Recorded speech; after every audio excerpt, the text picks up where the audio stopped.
Excuse me ma'am. जी जी, अस्सलाम वालेकुम जी, बताएं। मैम मैंने जो है ना LMS खोला तो मैम जो है ना उसके अंदर लर्निंग एक्टिविटीज में सिर्फ और सिर्फ लेक्चर नंबर 3 था, सिर्फ और सिर्फ लेक्चर नंबर 3 था और मैम लेक्चर नंबर 3 की रिकॉर्डिंग ना वो एग्जिस्ट भी नहीं कर रही थी। लेक्चर नंबर 3 का क्या? सिर्फ लेक्चर नंबर 3 था बच्चों, रिकॉर्डिंग मैंने नहीं। कल आपको एक मेल की थी कि आपके पास जो भी रिकॉर्डिंग्स होती हैं जो मैं आपको सेंड करती हूँ, आपने वो अपने सिस्टम में अपने कंप्यूटर में डाउनलोड कर लेनी है, क्योंकि आफ्टर 1 मंथ ये जो रिकॉर्डिंग्स हैं ये ट्रैश हो जाती हैं और ये आपको अवेलेबल नहीं होंगी। तो आपके पास जितनी भी रिकॉर्डिंग्स हैं एट द मोमेंट वो सारी आपने वो डाउनलोड कर लेनी है इन योर कंप्यूटर्स, ठीक है, ताकि at the end of the day जब आप एग्जाम की तैयारी कर रहे हो तो आपको कोई प्रॉब्लम ना हो उसमें। समझ आ गई सबको? ठीक है। और वैसे आपके पास रिकॉर्डिंग्स मेल में भी पड़ी होंगी, ठीक है, जो आपके पास वहां पे भी पड़ी हुई है जिस तरह से भी, और आपके पास LMS पे अगर आपको मिलती है, एक ऊपर जो लिंक होता है वो है जो PPT है, ठीक है, जो लेक्चर है, और जो नीचे वाला लिंक है वो बेसिकली जूम की रिकॉर्डिंग है। आप एक दफा दोबारा उसको चेक करो, मैं भी आज उसको देख लूंगी, ठीक है। Okay, first of all we revise ma'am the आप ऐसे नहीं कर सकते हैं कि आप उसको YouTube पे अपलोड कर दें। बच्चे YouTube पे मैंने अभी तो अपलोड नहीं की, बट आपके पास अगर इस तरह से अवेलेबल है तो आप उसको कर लो डाउनलोड, इट्स मैम बेटर। वहाँ पर बहुत सारी ऐसी रिकॉर्डिंग्स हैं जो अनअवेलेबल आ रही हैं। वो कौन सी रिकॉर्डिंग है? स्टार्ट वाली है? Yes ma'am. स्टार्ट वाली कौन सी? फर्स्ट 5? फर्स्ट 5 नहीं मिल रही है आपको? मैम फर्स्ट 5 और उनके अलावा भी कुछ और भी हैं। चलो आप अवेलेबल मुझे ना अवेलेबल आ सारा रही हैं। प्रॉपर्ली देख के बताओ कौन कौन सी रिकॉर्डिंग में मसला है, ठीक है, ताकि अगर मैंने उसको दोबारा रिकॉर्ड करके आपको सेंड करना हो तो मैं भेज दूंगी, बट सारी चेक करके उसको डाउनलोड कर लो, अपने पास सेव कर लो उसको, ठीक है। समझ आ गई? Okay ma'am. ओके।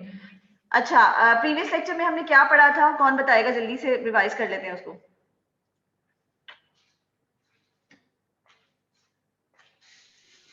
मैम ये जो स्ट्रेप्टोमाइसिन्स होते हैं ना, ये स्पोर्स जो है ना, इनका सोर्स होता है, इनके ये सल्फेट सॉल्ट्स होते हैं, ये हाईली सॉल्युबल होता है वाटर के अंदर, और ये बैक्टीरिया की जो प्रोटीन है ना उसके साथ इंटरफेयर करते हैं। एंटी बैक्टीरियम इसका स्पेक्ट्रम होता है, जो रेंज होती है ना वो एंटी स्पेक्ट्रम होता है, एंटी माइक्रोब्स के अगेंस्ट जो है वो इफेक्टिव होते हैं।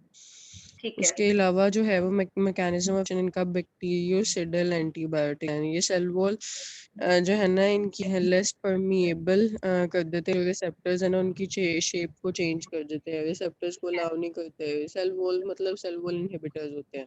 ठीक है, शाबाश।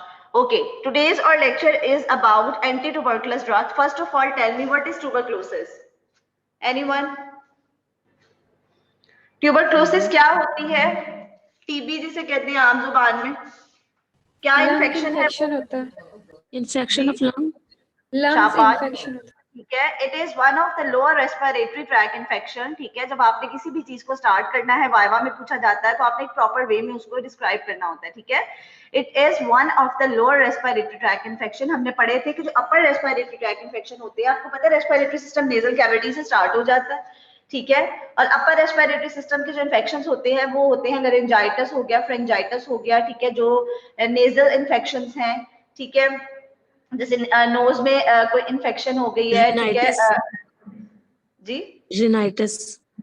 ठीक है, हाँ जी, रिनाइटिस। rhinitis, हाँ जी, it's also one of the upper respiratory tract infection. अब जो लोअर रेस्पिरेटरी ट्रैक इन्फेक्शंस हैं, that infections are related to lungs, ठीक है। निमोनिया है जैसे, फिर ट्यूबरक्लोसिस है, फिर COPD है, क्रॉनिक ऑब्स्ट्रक्टिव लंग डिजीजेस, जिसमें आता है एम्फाइसीमा, आता है ब्रोंकाइटिस, आता है, ठीक है।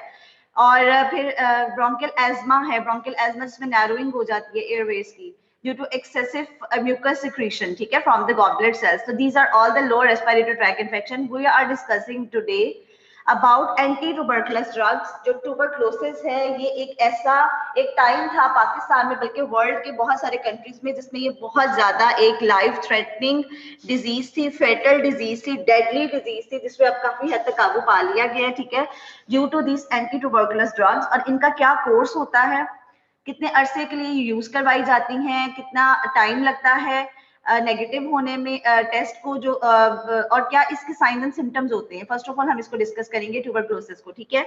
Okay, now tuberculosis is basically anti tuberculous drugs अगर देखी जाए तो फर्स्ट लाइन ड्रग्स जो इसमें है दैट आर दीज 5 ड्रग्स। इसमें जो लास्ट वाली स्ट्रेप्टोमाइसिन है ये हम ऑलरेडी डिस्कस कर चुके हैं। कौन बताएगा मुझे कि स्ट्रेप्टोमाइसिन जो है वो कौन से ग्रुप से उसका ताल्लुक है और उसका क्या इफेक्ट होता है इन द बैक्टीरिया?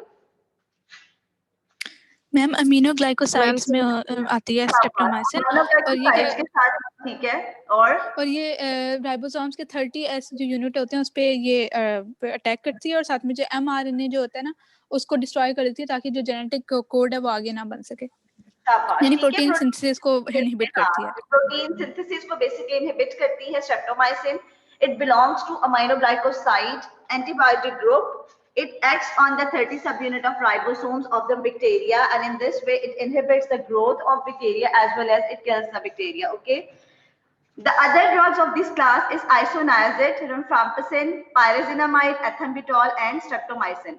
ठीक है, अब आप इसको कोई निमोनिक बना लें। At the end of this lecture मैं एक निमोनिक आपको बताऊंगी जिससे आपकी 5 ड्रग्स याद रह जाएंगी, ठीक है। अब क्या इन ड्रग्स के मैकेनिज्म ऑफ एक्शन है हम वन बाय वन पढ़ेंगे, and what are the side effects of these drugs, ठीक है मैम। जी जी, स्क्रीन शो नहीं हो रही। अब हो रही है? No ma'am.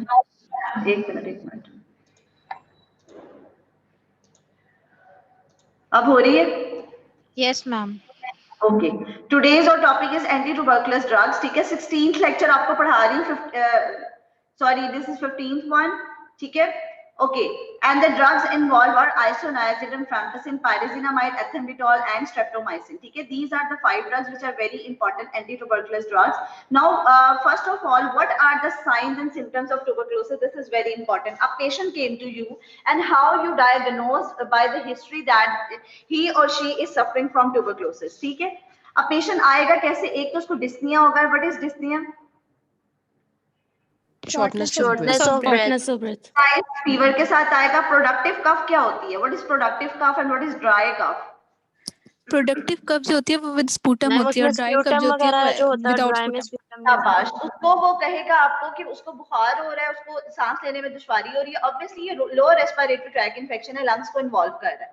तो ऑब्वियसली ये जो ऑर्गेनिज्म होता है ये लंग्स के अपर जो लोब्स होते हैं ना उनमें ये ज्यादा इफेक्ट करता है, क्योंकि ये जो ऑर्गेनिज्म होता है माइकोबैक्टीरियम ट्यूबरकुलोसिस ये एरोबिक है। एरोबिक मींस कि इसको ऑक्सीजन चाहिए फॉर इट्स ग्रोथ, ठीक है। तो अब क्या होगा, वो शॉर्टनेस ऑफ ब्रेथ के साथ प्रेजेंट करेगा, ठीक है। फीवर के साथ, प्रोडक्टिव कफ के साथ वो आपको कहेगा कि मुझे बलगम वाली खांसी आती है, सांस चढ़ता है, बुखार, आप उसका नोट कर लेंगे, उसको नाइट स्वेट्स होते हैं, ठीक है। और ये सिम्टम्स उसके लास्ट 2 मंथ से हैं। अब एक इंपॉर्टेंट जो यहाँ पे मिसिंग है इसका सिम्टम वो ये है कि पेशेंट आपको आगे बताएगा कि उसका वजन घट गया है, ठीक है। 2-3 महीनों में उसका तकरीबन 10 किलो वजन कम हो गया है। तो वेट रिडक्शन, जो मैसिव वेट रिडक्शन होता है वो होता है typical feature of tuberculosis. Okay, जब एक ड्रास्टिक चेंज आ जाता है, वेट रिडक्शन हो जाती है 2 to 3 मंथ्स में 9 to 10 kg, तो इसका मतलब है कि पेशेंट को कोई ट्यूबरकुलोसिस का मसला चल रहा है। अगर आपने कभी ट्यूबरकुलोसिस के पेशेंट्स देखे हो तो आपने देखा होगा वो बहुत थिन लीन होते हैं, ठीक है। ओके, अलोंग विद अगर आप वेट क्यों रिड्यूस होता है? ऑब्वियसली बच्चे, अब ये जो ऑर्गेनिज्म होता है वो बॉडी के इम्यून सिस्टम पे भी इफेक्ट करता है जाके, ठीक है। और बॉडी की उस तरह से ग्रोथ नहीं होती। ये वैसे तो ये लंग्स को वो करता है ज्यादा, क्या कहते हैं, अफेक्ट करता है, बट लंग्स में ये क्या करता है, लंग्स को सॉलिड कर देता है, कंसोलिडेट कर देता है, ये है कंसोलिडेशन। एक्सरे में क्या होगा, लंग्स वैसे तो किस तरह का एक टिश्यू है, लंग्स एक फ्लेक्सिबल सा टिश्यू है, ठीक है, एक बहुत ज्यादा आप ये समझ लो कि सॉफ्ट टिश्यू है, बट ट्यूबरकुलोसिस क्या करता है, उसे हार्ड कर देता है। जब एक पेशेंट प्रॉपर्ली ब्रीद नहीं कर सकता तो वो अपनी बॉडी के बाकी फंक्शंस उसके किस तरह से नॉर्मल हो सकते हैं, ठीक है। तो इस तरह से ये जो होता है ट्यूबरकुलोसिस, इसका एक फीचर क्या है, वेट रिडक्शन, और अपर लोब्स की ये कंसोलिडेशन करता है। मींस के लंग्स का जो अपर वाला पोर्शन है, एक्सरे में आप देखोगे कि वो हार्ड हुआ है, सॉलिड हुआ है, सॉलिडिफाई हुआ है, कंसोलिडेट हुआ है, ठीक है।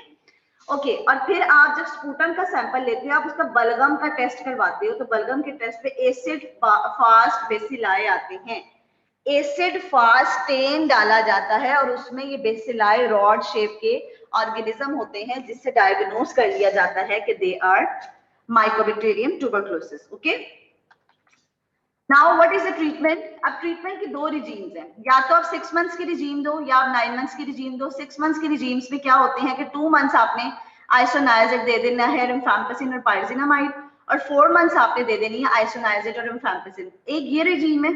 Another regime is 9 months treatment that is with isoniazid and rifampicin.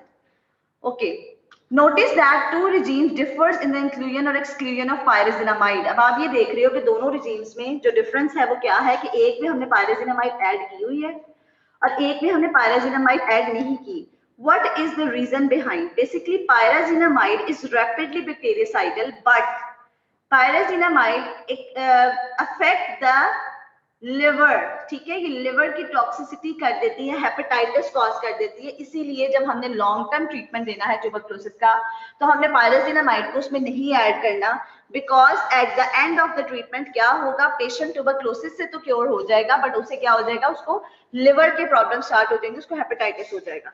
Okay, but the risk of liver toxicity is too great if use for more than 2 months. तो आपने अगर देना भी है पायराजिनामाइड तो 6 मंथ्स रिजीम में आप 2 मंथ्स के लिए आप इसको ऐड कर दें।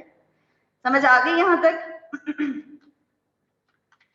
Okay, now what is PPD reactors? एक ट्यूबरकुलोसिस वो होती है कि पेशेंट आया, आपको उसने बताया कि उसे फीवर है, उसको सांस चढ़ रहा है, हमने चेस्ट एक्सरे देख लिया, स्पूटम का टेस्ट करवा लिया, डायग्नोज कर लिया। एक पेशेंट वो होता है कि जिसको ट्यूबरकुलोसिस होती है बट वो उसको सिम्टम्स अपीयर नहीं होते, ठीक है, उसको आप कौन सी ट्यूबरकुलोसिस कहते हैं? That tuberculosis is called latent tuberculosis.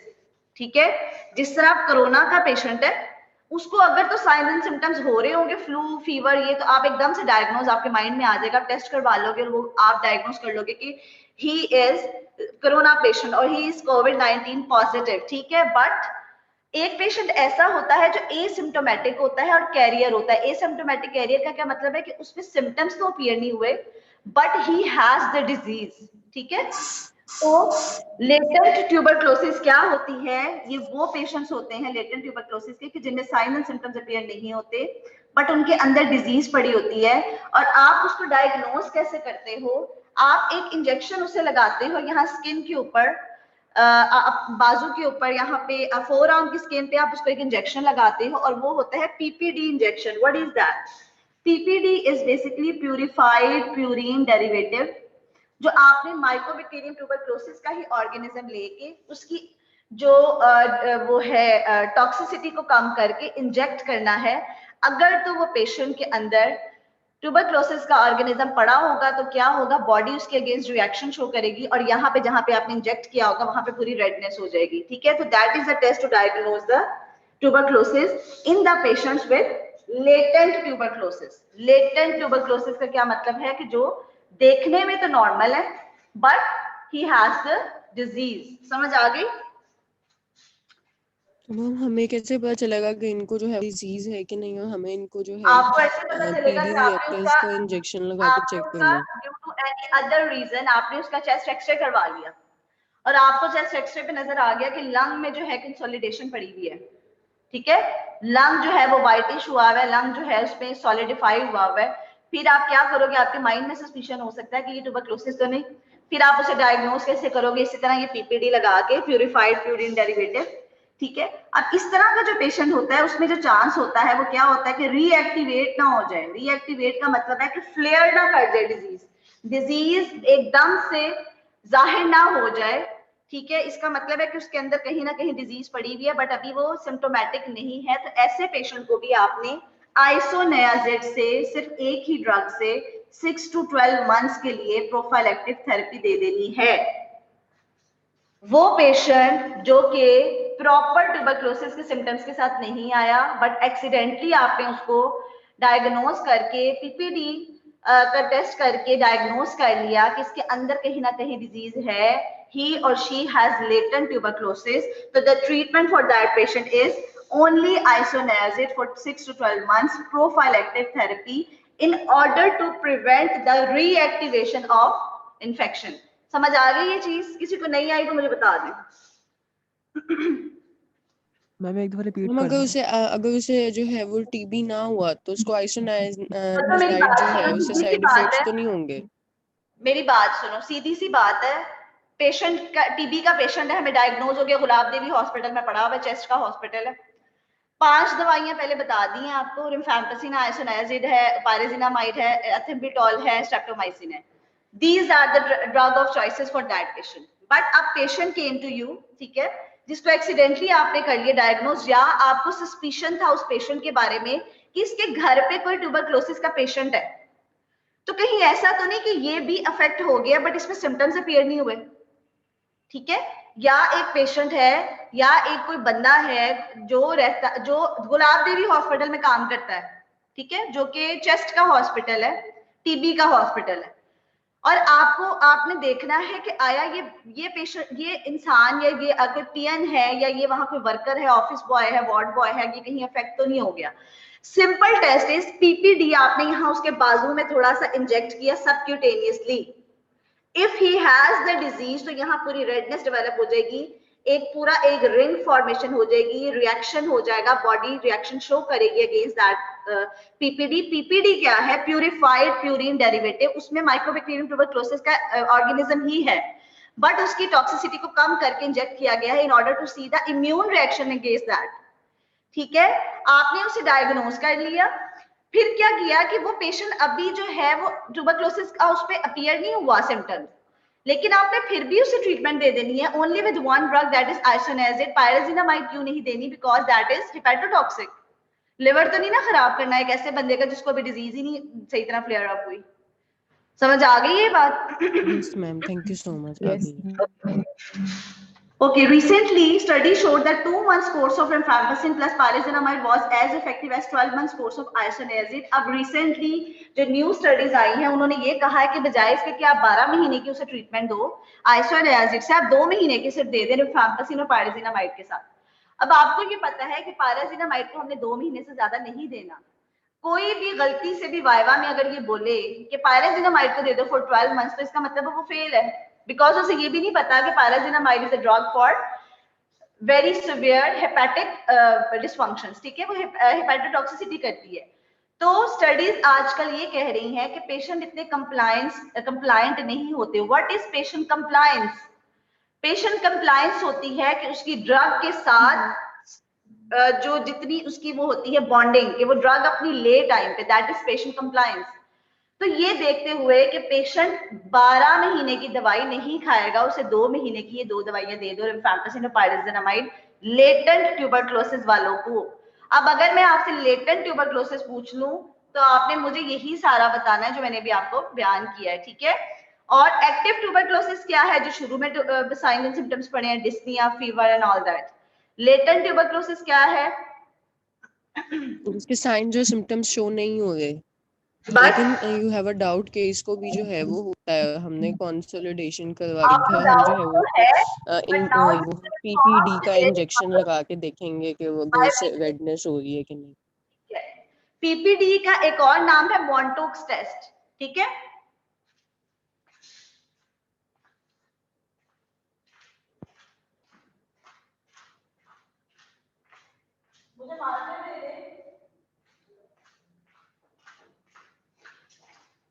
Okay.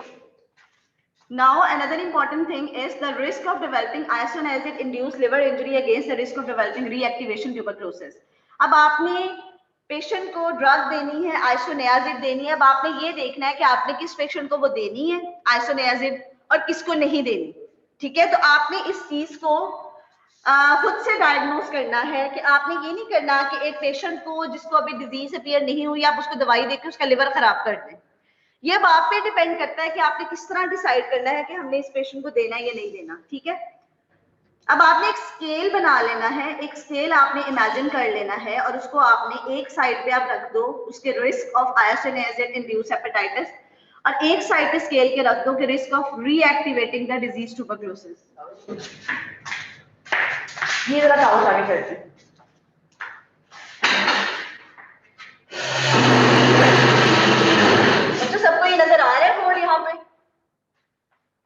Ma'am video बंद है आपकी।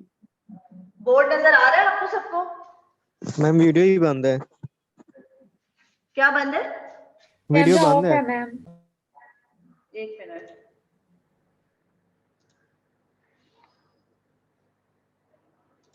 अब नजर आ रहा है? यस जी नजर मैम आ आ रहा रहा है? है नजर। ओके, यस अब मैम। आपको एक स्केल बना लेना है जिसके एक साइड पे आपने रिस्क रखने हैं कि क्या रिस्क है उसको हेपेटोटॉक्सिसिटी का, और एक साइड पे आपने रखना है कि किसको आपने ट्रीटमेंट देनी है। ठीक है, आपने क्या करना है, खुद से वे करना है, एक स्केल जनरेट करना है और आपने देखना है कि कितना उस पेशेंट को रिस्क है फॉर ट्यूबरक्लोसिस और कितना उस पेशेंट को रिस्क है फॉर हेपेटाइटिस।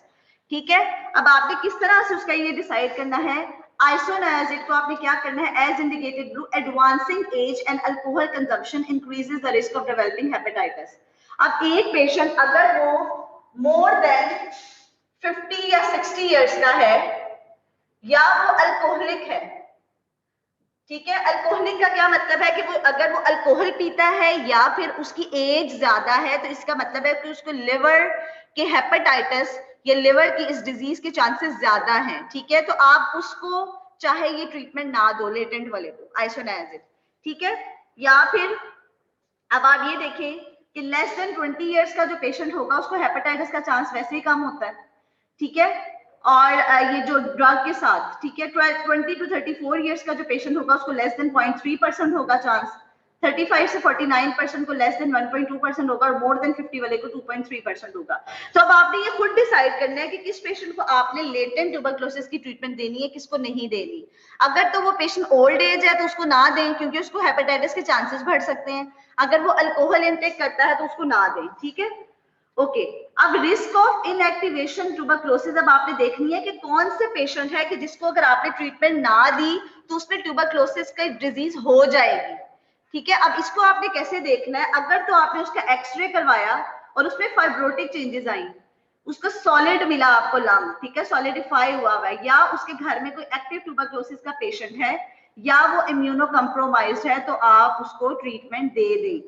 ठीक है, अगर उसकी स्किन पे आपने पीपीडी टेस्ट किया। इम्यूनो कॉम्प्रोमाइज क्या है जी, इम्यूनो कम्प्रोमाइज का मतलब है कि उस पेशेंट की इम्यूनिटी कम है। जैसे यहाँ पे हमारे कोरोना किन लोगों को ज्यादा हो रहा है, बूढ़े लोगों को या उन लोगों को जिनको ऑलरेडी डिजीजेस हैं, HIV है, ठीक है, डायबिटीज है, या कोई उनकी इम्यूनिटी कम है। इम्यूनिटी कम होने का मतलब है कि उस बंदा ऐसा है कि उसको लेटेंट ट्यूबरक्लोसिस से एक्टिव ट्यूबरक्लोसिस भी हो सकती है, तो उसको ट्रीटमेंट दे दो। प्रोफाइलेक्टिव ट्रीटमेंट जो प्रिवेंटिव मैंने आपको बताई है, या 2 मंथ्स की दें रिफैम्पिसिन आइसोनियाजिड के साथ, या आप उसको दें 12 मंथ्स की। समझ आ गई इस बात की?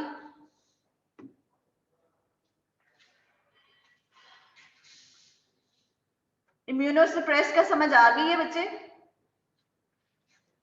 मैम जो नॉर्मल लोग हैं वो क्या वो इम्यूनोकम्प्रोमाइज्ड हो सकते हैं या फिर वो सिर्फ एजी के पेशेंट्स ही होंगे? तो इसका स्टेम देखो, ये लेटेंट ट्यूबरक्लोसिस की बात हो रही है, ये उसकी आगे कंटिन्यूएशन है। We are not talking about the normal person. हम नॉर्मल लोगों की बात नहीं कर रहे, हम उनकी बात कर रहे हैं जिनमें लेटेंट ट्यूबरक्लोसिस है और किसको आप अब ट्रीटमेंट दोगे और किसको नहीं दोगे। ये एक प्रिवेंटिव ट्रीटमेंट दे रहे हैं, ये हम अभी ट्यूबरक्लोसिस की ट्रीटमेंट सही वाली नहीं दे रहे। समझ नहीं आ रही? हाँ, नहीं आ गई है मैम, आ गई। ओके, ठीक है। उसके बाद the larger the skin reaction, आपने पीपीडी टेस्ट किया, आपने बाजू पे उसका इंजेक्शन लगाया और वो बहुत बड़ा सा वहां पे रेडनेस का मार्क बन गया, यहाँ आपने इंजेक्शन लगाया वो बहुत बड़ा सा रेडनेस का मार्क बन गया, तो आप उसे ट्रीटमेंट दे दो क्योंकि उसके अंदर अब चांसेस है कि रीएक्टिवेट हो सकती है ट्यूबरक्लोसिस। ठीक है, एक centre for disease control and American thoracic society बनी हुई है जिसके मुताबिक उन्होंने 4 हिस्सों में कन्वर्ट किया है इस चीज को कि किस पेशेंट को आपने प्रोफाइलेक्टिव आइसोनियाजिड देनी है। एक पेशेंट वो है जिसको ग्रेटर रिस्क है, जिसको आपने देनी है ट्रीटमेंट, वो है जो HIV का पेशेंट है, ठीक है, एड्स का पेशेंट है, या वो पेशेंट है कि जिसमें ट्यूबरक्लोसिस कोई ओल्ड हील्ड ट्यूबरक्लोसिस लंग्स में पड़ी हुई है और अभी भी उसका पीपीडी टेस्ट पॉजिटिव है, या ये वो पेशेंट है जो क्लोज कॉन्टैक्ट है विद एक्टिव ट्यूबरक्लोसिस वालों के साथ, इनको आपने ट्रीटमेंट देना है। मॉडरेट रिस्क वाले कौन से हैं, जिनमें ये जो पीपीडी का टेस्ट है ये आपने किया, उसका ये इतना बड़ा आ गया, इतना बड़ा वहां पे रेडनेस हो गई कि इट्स अबाउट 10 मिलीमीटर, उनको दे दो ट्रीटमेंट लेटेंट ट्यूबरक्लोसिस वाली, ठीक है। या वो पेशेंट जिनको डायबिटीज है, जो इम्यूनोसप्रेसिव, इनकी इम्यूनिटी कम है, या उनको लंग्स के मसले हैं, और सॉरी किडनी का फेलियर, ठीक है, तो उनको आपने दे देनी है, ठीक है। या वो लोग जो एडिक्ट होते हैं, इंजेक्ट करते हैं ड्रग्स को, उनकी भी इम्यूनिटी कम होती है।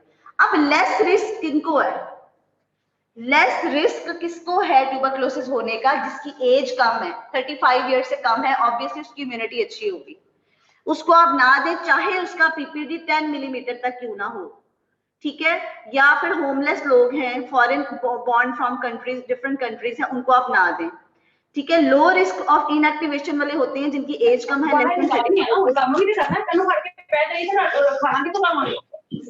कोई बात नहीं, गुस्सा नहीं करो, गुस्सा नहीं करो, गुस्सा नहीं करते, मुझे बात करते हैं, कोई नहीं, मामा लेके जा रही है, मामा मेरी मामा जरा एक आधा प्लेट दे दो।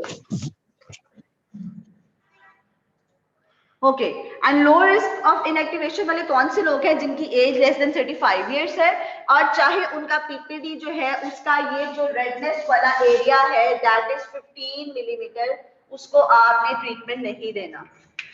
समझ आ गई है यहाँ तक? अगर यहाँ तक समझ आ गई तो मैं आगे मूव करूं, वरना मैं इसी को रिवाइज कर देती हूँ। बताएं मैम, रिवाइज कर दो थोड़ा। ठीक है। एक्चुअली सबसे पहले आपको ये समझना बहुत जरूरी है कि व्हाट इज लेटेंट ट्यूबरक्लोसिस। आप में से अब मुझे कौन बताएगा कि लेटेंट ट्यूबरक्लोसिस क्या होती है? What is latent tuberculosis? Ma'am ये बेसिकली एसिम्प्टोमेटिक होती है, पेशेंट के अंदर होती है, बट वो जो है ना हमें एसिम्प्टोमेटिक होती है, कैरियर होता है पेशेंट।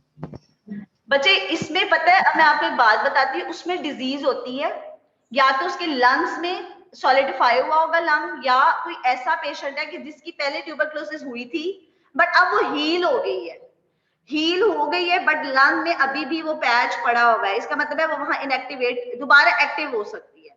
या कुछ ऐसे पेशेंट जिनका क्लोज कॉन्टैक्ट है विद एक्टिव ट्यूबरक्लोसिस वाले पेशेंट्स के साथ, ठीक है, जो उनको डील करते हैं। या कुछ ऐसे पेशेंट्स के जो इम्यूनो कम्प्रोमाइज्ड हैं, ठीक है, जो इम्यूनो कम्प्रोमाइज्ड होते हैं बेसिकली, जिनकी इम्यूनिटी कम होती है ड्यू टू अदर इन्फेक्शंस। जैसे एड्स एक ऐसा इन्फेक्शन है, HIV इन्फेक्शन एक ऐसा इन्फेक्शन है कि जिसकी वजह से मल्टीपल अदर इन्फेक्शंस भी हो जाते हैं, क्योंकि उसमें इम्यूनिटी बहुत कम हो जाती है। उसमें वैसे जो कॉमनली लंग्स का इन्फेक्शन होता है with AIDS, that is pneumocystis carinii infection, ये मैंने आपको पहले बताया था, ठीक है। तो these are all the patients that develop latent tuberculosis या एसिम्प्टोमेटिक, जिनके अंदर डिजीज पड़ी हुई है। समझ आ गई यहाँ तक? ठीक है मैम, ये कॉन्टागियस होता है, मतलब टच करने से फैलता है? बहुत कंटेजियस डिजीज है, ये बहुत ज्यादा कंटेजियस डिजीज है, इसको ड्रॉपलेट इन्फेक्शन से ये दूसरों को फैलती है, जैसे कोरोना है, ठीक है, सांस के रास्ते है, छींक मारने से, खांसी करने से। इसीलिए जो ये जो गुलाब देवी हॉस्पिटल में या वैसे जो ट्यूबरक्लोसिस के पेशेंट होते हैं उनको आइसोलेट कर दिया जाता है एक अलग कमरे में, ठीक है। उन्हें क्यों, जिस तरह कोरोना के आजकल कर रहे हैं, इसी तरह ट्यूबरक्लोसिस भी बहुत एक, आप समझ लो, लाइफ थ्रेटनिंग डिजीज थी, और अब जाकर उस पर थोड़ा सा आप ये समझ लो कि कंट्रोल किया गया है, but otherwise this is also a very life threatening in the past. जी क्या कह रहे हो? इसकी भी कोई वैक्सीनेशन है? इसकी वैक्सीनेशन आपको नहीं पता? ये जो बिल्कुल डे 0 पे बेबी को लगता है टीपीडी, BCG, सॉरी BCG कौन सा इंजेक्शन होता है? ये ट्यूबरक्लोसिस का ही इंजेक्शन होता है, उसके प्रिवेंशन से ही ये इंजेक्शन लगाया जाता है। इसकी ये वैक्सीन है जो लगा दी जाती है बिल्कुल लाइफ के स्टार्ट में, ठीक है। इसको EPS कहते हैं। जी क्या नेम बताया आपने? BCG इंजेक्शन जो बिल्कुल डे 0 पे बेबी को लगता है, वो बेसिकली ट्यूबरक्लोसिस की ही वैक्सीन है। आप सब ने, आपका ये होम टास्क है, आपने देख के आना है व्हाट इज BCG और ये किसका एब्रीवेशन है, ठीक है, और इसमें क्या ऑर्गेनिज्म होता है, पूरी इसकी हिस्ट्री डिटेल पढ़ के आनी है, ये कौन सी वैक्सीन, और मुझे आगे बताना है। This is your home task, okay. Okay, now latent tuberculosis वाले पेशेंट्स को आपने ट्रीटमेंट दे देना है आइसोनायाजिड से 6 to 12 मंथ्स के लिए, ठीक है, और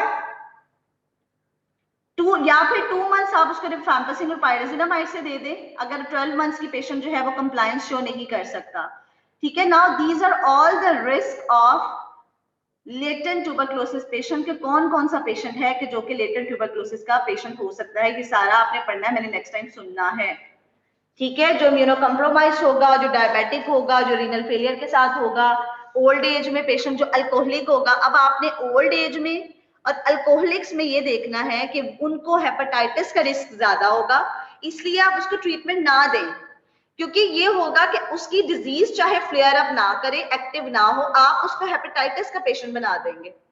तो आपने वे करना है, एक डॉक्टर का यही काम होता है कि उसने ये नहीं करना कि बस उसने दवाई लिख दी, उसने ये देखना होता है कि किस पेशेंट को उसने किस तरह की मेडिसिन लिखनी है। आपके क्लिनिक में 2 तरह के पेशेंट आ जाते हैं, एक बिल्कुल अडल्ट है, यंग है, और एक ओल्ड एज में पेशेंट आ जाता है। तो दोनों के आपने देखने हैं कि क्या रिस्क फैक्टर्स हैं। अब जो ओल्ड एज वाला पेशेंट होगा वो डायबिटिक हो सकता है, हाइपरटेंसिव हो सकता है, आपने उसके अकॉर्डिंगली उसकी मेडिसिन एडवाइस करनी है, ठीक है। तो ओल्ड एज में अल्कोहलिक्स में आपने नहीं देना ये, यानी कि उसकी प्रोफिलैक्टिक ट्रीटमेंट नहीं देनी ट्यूबरक्लोसिस की, समझ आ गई। आइसोनायाजिड की रिफैम्पिसिन की आपने जो देनी है ट्रीटमेंट वो नहीं देनी। हाँ, अगर आपको लगता है कि किसी पेशेंट को रिस्क ज्यादा है या उसके लंग्स में पड़ी हुई है डिजीज, या वो ट्यूबरक्लोसिस के पेशेंट्स के साथ बहुत ज्यादा अफिलिएटेड है, या उसका जो आपने पीपीटी टेस्ट किया उसमें उसकी जो रेडनेस आई, उसका वो इन्फ्लेमेटरी चेंजेस आई वो बहुत ज्यादा आई, तब आप उसको दे दो, ठीक है। बट आपने लेस देन 35 ईयर्स वाले को नहीं देनी, ठीक है। लेस देन 35 ईयर्स में एक तो डिजीज एक्टिव नहीं होती, ठीक है, लेकिन सेम वही बात है कि अगर उसमें आपको लगता है लंग्स में चेंजेस तो आप दे सकते हो, अब ये आपके ऊपर डिपेंड करता है, ठीक है। Now what are anti tuberculous drugs, these are very important. Isoniazid, rifampicin and pyrazinamide all cause hepatotoxicity, ये आपने याद रखनी है। एंटी ट्यूबरकुलस ड्रग्स का जहां पर भी नाम आएगा आपके माइंड में होना चाहिए कि ये लिवर डैमेज करती हैं, ठीक है। Patient on these medications must understand the symptoms of hepatitis so they can report to doctor immediately should they develop.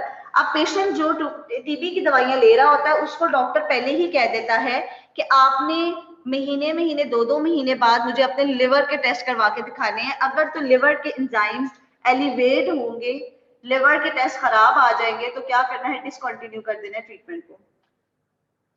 All are absorb hourly, कौन सी ड्रग्स हमने पढ़ी हैं जो ओरली अब्सॉर्ब नहीं होती? एमिनोग्लाइकोसाइड्स।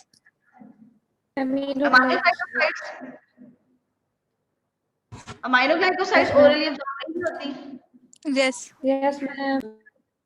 ओके, अब इसमें एंटी ट्यूबरकुलस ड्रग्स में ये इंपॉर्टेंट चीज है कि ये सब ड्रग्स जो है वो ओरली अब्सॉर्ब होती हैं, इनका कोई आईवी आईएम इंजेक्शन नहीं होता, 6 to 9 मंथ्स के लिए दी जाती हैं और ये पेनिट्रेट कर जाती है सब टिश्यूज में, बॉडी के हर टिश्यू में पेनिट्रेट कर जाती हैं।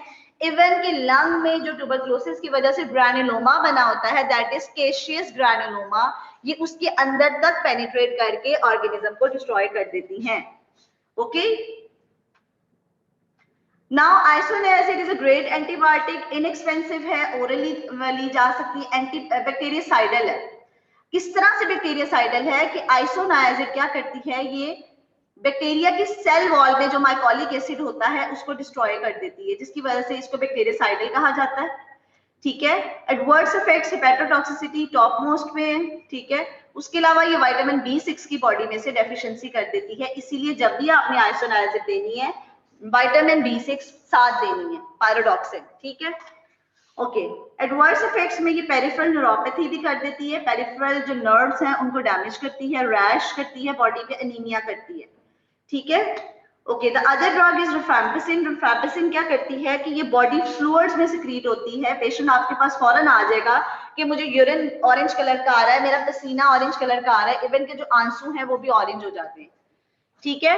और जो मुंह के अंदर स्लाइवा बनता है उसका भी कलर चेंज हो जाता है, तो पेशेंट बहुत पैनिक हो जाता है। तो आपने उसे समझाना है कि ये ड्रग का इफेक्ट है, लेकिन ये ड्रग आपके लिए इंपॉर्टेंट है। तो what is the effect of rifampicin? Rifampicin DNA dependent RNA polymerase को इनहिबिट करता है माइकोबैक्टीरियम ट्यूबरकुलोसिस के, ठीक है। माइकोबैक्टीरियम ट्यूबरक्लोसिस का जो बैक्टीरिया है ये उसके क्या करता है, डीएनए डिपेंडेंट आरएनए पॉलीमरेज को इनहिबिट करता है। This is the mechanism of action. What are the side effects? It causes hepatitis, rifampicin induce करता है साइटोक्रोम P450 एंजाइम सिस्टम को, ठीक है, जिसकी वजह से रिफ्रैम्पिसिन को आप दूसरी ड्रग्स के साथ नहीं दे सकते। अगर आप रिफ्रैम्पिसिन को दूसरी ड्रग्स के साथ दोगे, एंटीकोगुलेंट्स के साथ या फिर ओरल कॉन्ट्रासेप्टिव्स के साथ, ओरल हाइपोग्लाइसेमिक्स और या एंटी कन्वल्सेंट्स के साथ, तो ये उनके इफेक्ट को कम कर देता है, ठीक है। It decreases the half life of certain drugs in patient taking rifampicin. तो आपने रिफ्रैम्पिसिन को जब भी एडवाइस करना है, आपने इसको अकेले ही एडवाइस करना है, अलोन किसी ड्रग के साथ नहीं देना। ओके तो ये एक पिक्चर बनी हुई है जिसमें इस पेशेंट को जो स्वेटिंग हो रही है वो ऑरेंज कलर की हो रही है। ये ड्रग का इफेक्ट है। रिफ्रैम्पिसिन बॉडी के हर फ्लूइड में सिक्रीशन में सिक्रीट होता है। ओके ओके रिफ्रैम्पिसिन क्या करता है? 4 R's है। एक तो आरएनए पॉलीमरेज इनहिबिटर है, एक ये माइक्रोसोमल P450 सिस्टम को एनहांस करता है, रेड ऑरेंज बॉडी फ्लोर्स हो जाते हैं और रैपिड रेजिस्टेंस हो जाती है इफ यूज्ड अलोन। तो आपने इसको अलोन समटाइम्स नहीं देना होता, आपने दूसरी एंटी ट्यूबरकुलस ड्रग्स के साथ देना है। Another drug is pyrazinamide. Adverse effect the same, hepatotoxic है, ठीक है, not given more than 2 months to avoid liver toxicity, avoid it in pregnancy. Ethambutol E से है, ई से याद रखें, ई से एथम्बिटोल, ई से आई चेंजेस, ये आईज पे इफेक्ट करती है ज्यादा। एथम्बिटोल ये क्या करती है? डोज डिपेंड ऑक्यूलर टॉक्सिसिटी करती है, आंखों पे इफेक्ट करती है, विजुअल एक्टिविटी को डिक्रीज कर देती है, कलर विजन को, ठीक है। एथम्बिटोल को आप चिल्ड्रन में क्यों नहीं देते? क्योंकि चिल्ड्रन आपको नहीं बता सकते कि उनकी नजर खराब हो रही है। अडल्ट्स में दें और अडल्ट्स को कहें कि वो अपनी आई साइट चेक करवाते रहें, पेशेंट को कहें कि वो फाइन न्यूज़पेपर पढ़े इन ऑर्डर टू सी कि एथम्बिटोल का कोई आईज पे इफेक्ट तो नहीं आ रहा, ठीक है।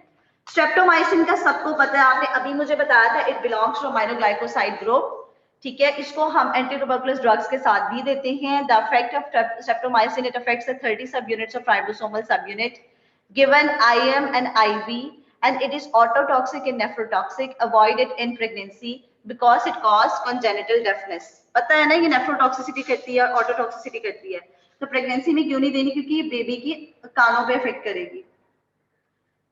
Now this is the side effects of drugs. INH आई से आयरन की आयरन एक्यूमुलेट हो जाता है, ठीक है, न्यूराइटिस करती है INH आइसोनायाजिड, ठीक है, हेपेटाइटिस करती है। एथम्बिटोल ई से आई चेंजेस, पायरेजिनामाइड हाइपरयूरिसीमिया करती है, रिफ्रैम्पिसिन रेड ऑरेंज जो है वो मेटाबोलाइट्स बनाती है। Now these are the second line drugs. वैसे ये इतनी कोई इंपॉर्टेंट ड्रग्स नहीं है, आपको ये फर्स्ट लाइन ड्रग्स ही आनी चाहिए और बहुत इंपॉर्टेंट है वो सारी।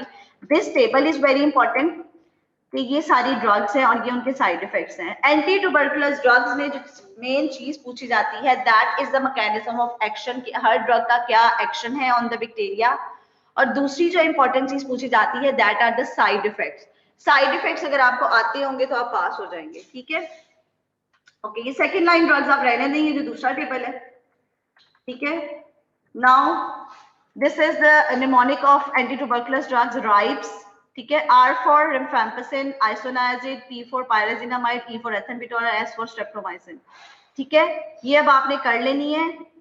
Okay this table is very very important. अगर आपको हाई सस्पिशन है ट्यूबरक्लोसिस का, the drugs are these for 2 months। फिर आपने 2 months के बाद जब टेस्ट करवाया and if it is no, still you have to give isoniazid and rifampicin for next 4 months. If the test is again positive and you see the cavitation or changes in the X-ray in the lungs, you have to continue these 2 drugs, isoniazid and rifampicin, for 7 months. ठीक है? And if the patient is of HIV positive, तो continue these drugs for 7 months. And if he is HIV negative, तो continue these drugs for 4 months. Same like this. समझ आ गई? Yes ma'am. कोई मसला? No ma'am. Okay now tell me about कि हमारा जो फर्स्ट क्विज हुआ था उसकी क्या डेट थी?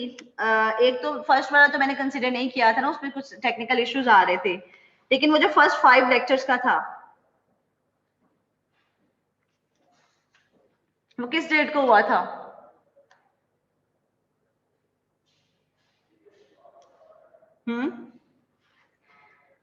जो सेकंड असाइनमेंट है उसकी डेडलाइन आज 10 दिसंबर तक थी, आपने मुझे इससे पहले सबमिट करवा देनी थी, सबने करवा दी है? Yes ma'am. Okay, yes ma'am. What is the deadline of first assignment? First assignment की डेडलाइन आई थिंक 30th नवंबर तक थी।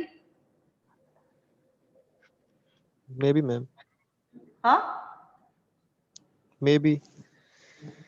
आप लोग सो रहे हैं सब? नहीं मैम। मैम श्योर नहीं है।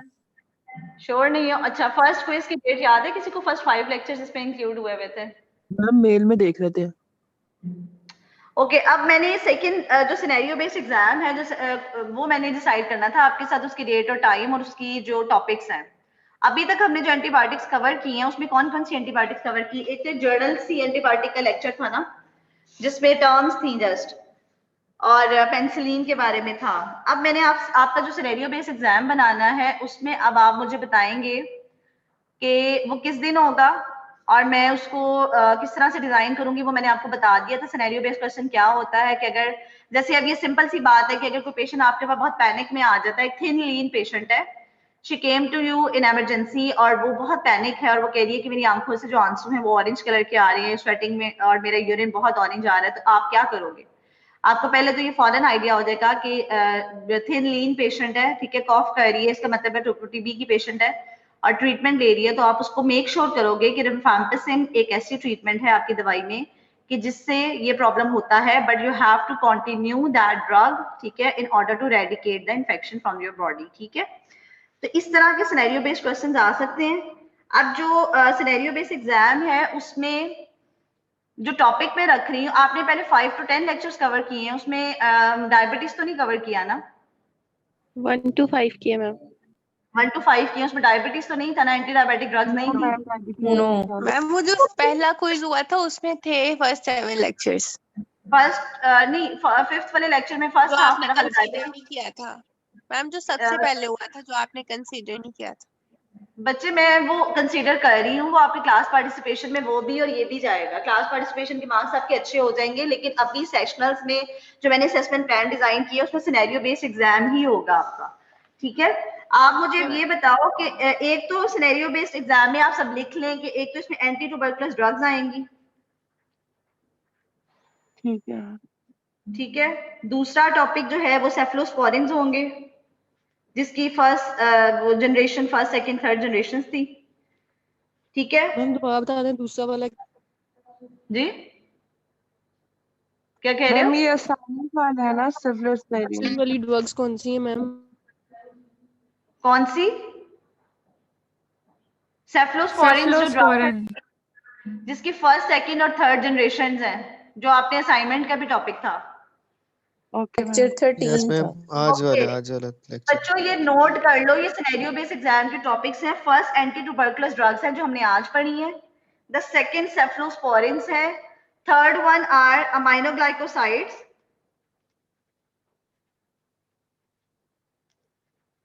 ठीक है। एंटी डायबिटिक ड्रग्स हो चुकी हुई हैं? No ma'am. Yes ma'am. Fifth वाले लेक्चर का फर्स्ट हाफ मेरा ख्याल एंटी डायबिटिक ड्रग्स ही हैं।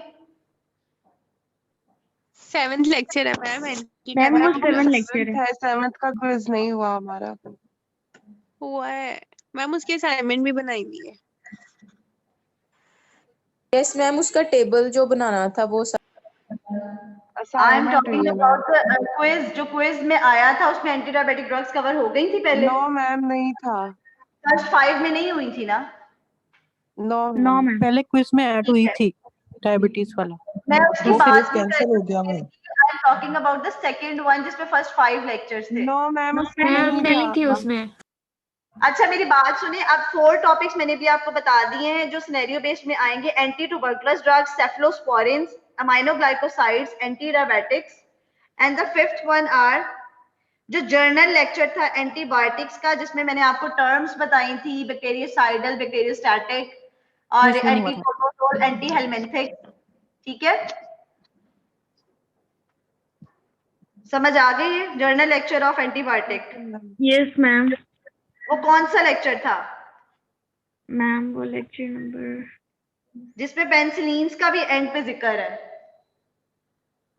ठीक है, मैं आपको लेक्चर्स ये देख के बता दूंगी कि ये कौन कौन से लेक्चर्स हैं, बट अभी आप नोट कर लें. There are 5 lectures included in our upcoming scenario based exam, and that are anti-tuberculous drugs, cephalosporins, aminoglycosides, anti-diabetics, and that journal lecture of antibiotics, the first one, जिसमें टर्मिनोलॉजीज थी, और at the end of the lecture penicillin था, penicillin के बारे में description थी, benzyl penicillin. वो lecture 9 है.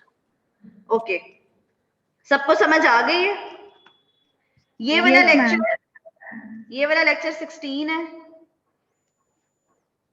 सेफ्लोस्पोरिन्स वाला कौन सा लेक्चर है? ये वाला लेक्चर 15 है. ओके, और सेफ्लोस्पोरिन्स वाला कौन सा लेक्चर है? 13. वो भी मैम लेक्चर 13 है वो. 13 है वो. Yes, ma'am. Okay, and what about aminoglycosides, that is उससे पिछला था. 14. And what about antidiabetic drugs, वो कौन सा है जिसमें इंसुलिन भी है? 7. Ma'am, 7th है वो. now the lectures, अगर हम लेक्चर वाइज देखें तो the lectures 7, 9, 13, 14 and 15. 7, 9, 13, 14 and 15. Clear? Ma'am आपके लेक्चर के ऊपर 16 लिखा हुआ है इस पे.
Ahmad Ali Malik. Present, ma'am. Aqeel Ahmad Khan. Present. Aqsa Haider. Present, ma'am. अरूज Gul. Present, ma'am. Aruba Munawwar. Atiqa Afzal. Ayesha Musharraf. Present, ma'am. Present, ma'am. Bisma Aamir. Yes, ma'am. Present. Farheen Zafar. Farheen Zafar. Farwa Rauf. Present, ma'am. Fatima Azhar. Present. Fazeen Irfan. Ma'am उसका इंटरनेट डिस्कनेक्ट हो गया, उसका मुझे मैसेज आया अभी सिम पर. किसका? फजीन इरफान का. ठीक है. Gule Lala. Present. Hafiza Maida. Ma'am Fatima Javed present. आपने नाम नहीं लिया. Okay. Hafiza Maida Rafiq. Present. Hafsa Kalam. Present. Hajra Azam Chaudhry. Present. Ma'am Hafiza Maida Rafiq present. आवाज नहीं आ रही. ओके. हामिद महमूद अली.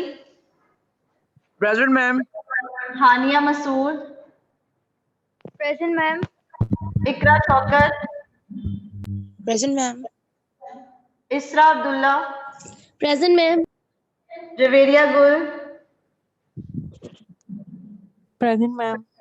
जवेरिया तीक. Present. कायनात इकबाल. मैम वो प्रेजेंट है, वो ट्रैवल कर रही है इस वजह से उसकी आवाज नहीं आ रही. Present, ma'am. Kiran Firdous. Present ma'am. Maheen.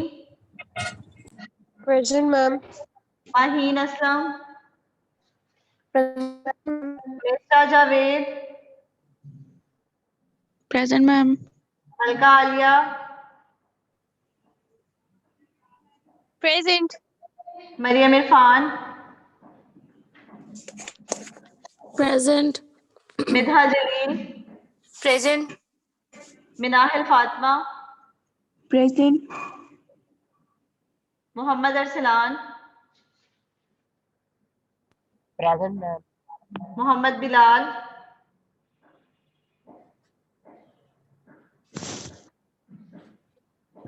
Mohammad Fahad Rafiq Bhatti, Present. Mohammad Moinuddin Adil, Yes, ma'am. Present. Mohammad Sarwar Munir,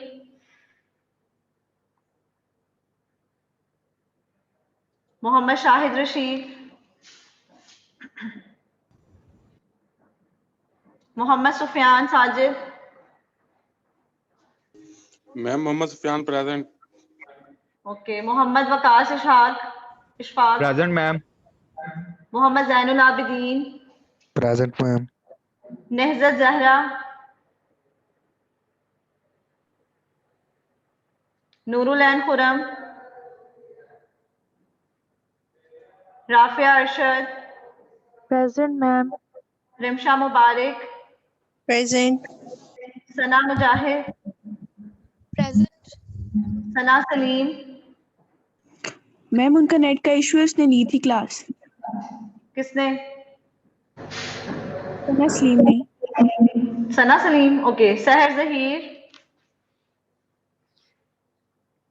Shareen महक, प्रेजेंट। शेर अदनान, Yes, ma'am. शीरी, प्रेजेंट। सुमन अकरम, Present, ma'am.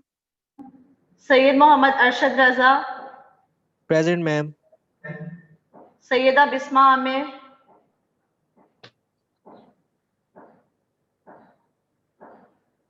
सैयदा दुआ फिजा, present. Syeda Mahmuna Ali, present. मोमना Ali, okay. तजल्ला Rafiq, present ma'am. Tayyaba Ehsan, present ma'am. Tayyaba Anwar, present ma'am. Tehreem Akram, present. Tehreem Fatima, Present, ma'am. Tehreem Yasin, present ma'am. Faqir Ahmed, Present, ma'am. Umair Shahid, Umar Naveed Malik, Present, ma'am. Munazila, present. Urooj Fatima, present.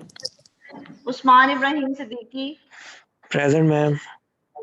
उस्मा Anwar, present. Zara Ishfaq, Zarisha Abdul Majeed, present.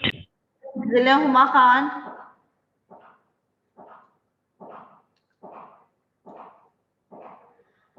Okay students, मैंने आप लोगों से एक बात करनी थी। ये जो सिनेरियो बेस्ड एग्जाम है, इसकी डेट आप डिसाइड करें जब आप इजीली और बड़ा अच्छा प्रिपेयर करके इसको दे सकें, क्योंकि आपको पता है सिनेरियो बेस्ड एग्जाम थोड़ा सा डिफिकल्ट होता है। मैम ये जो वीक आ रहा है इससे नेक्स्ट वीक में ले लें, क्योंकि हमारा थेरा का आ रहा है 25% एग्जाम वाइवा। वो कब है? मैम वो सैटरडे को आई थिंक सर ने लेना है, नेक्स्ट सैटरडे जो आएगा ना उस तब। और मैम उससे पहले हमारी प्रेजेंटेशंस भी चल रही हैं अभी। नहीं तो ये जो 5 लेक्चर्स हैं, ये जो मैंने आपको 5 टॉपिक्स बताए, ये प्रिपेयर हो नहीं जाएंगे आज जैसे थर्सडे है, संडे तक? ट्यूसडे को दे दो, नेक्स्ट ट्यूसडे को। मैम मतलब ये वाला वीक छोड़ के वेडनेसडे या थर्सडे कर लो। बच्चों मेरी बात सुनो, फिर बहुत लेट हो जाएगा। मैं ये चाह रही थी मैं आपके कम से कम ये 2 ले लूं, ताकि चूज द बेस्ट वन भी अगर करें तो आपका अच्छा आ जाए। वेडनेसडे को ले लें मैम। वेडनेसडे को ले लेते हैं। वेडनेसडे को क्या डेट है जी, बता दें मुझे। 16 है मैम। 14, 15, 16 ठीक है जी। Ma'am next week ma'am Wednesday को ना आपने फिर एंड पे 3:30 से पहले लेना है, क्योंकि हमारा उस वक्त ना वो उसकी क्लास होती है, सुपरवाइज क्लिनिकल ठीक है, मैं आप मुझे बता दें, मैं अर्ली मॉर्निंग रख देती हूँ, दोपहर 2 बजे रख मैम देती हूँ। या 4:30 के बाद रख लें या 3:30 से पहले। 4:30 के बाद रख लें मैम। मैं शाम में रख लेती 4:30 के लिए। यस मैम शाम में रख ले मैम। बच्चों मैं 6 PM रख लेती हूँ। यस मैम ठीक है। यस मैम ठीक है, ठीक है। Another important information is 25 MCQs आएंगे and the time limit is 35 minutes.